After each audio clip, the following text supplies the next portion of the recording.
President Obama's high-stakes showdown over the crisis in Syria. Flurry of activity this morning as the U.S. and Israel conducted a missile test in the Mediterranean.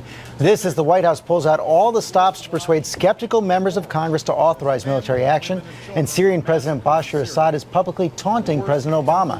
ABC's Martha Raddatz has all the latest from Washington. Good morning, Martha. Good morning, George. This will be one of the biggest tests of President Obama's presidency, and the administration is working nonstop to try to gain support from Congress and the American people.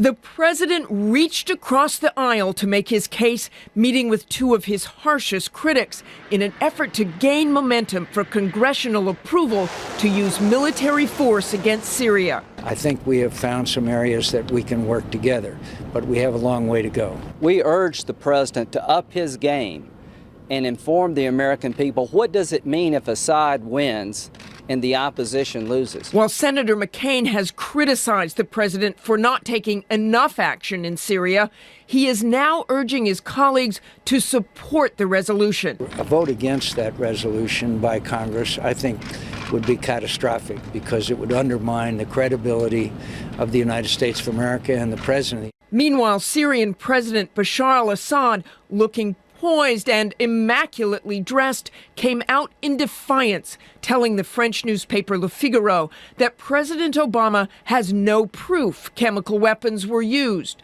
Assad also issued a stern warning about Western retaliation.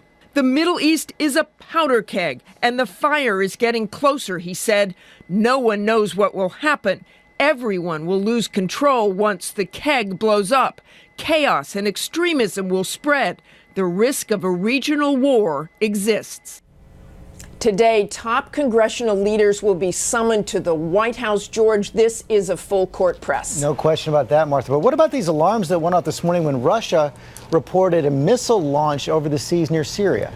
Russia first to report it, and then the Israeli Ministry of Defense confirming there was a long-range missile test this morning. They do these kinds of tests occasionally, but this is clearly a very sensitive time to be testing a missile and only adds to the tension in the region, George. It sure does, Martha. Thanks very much.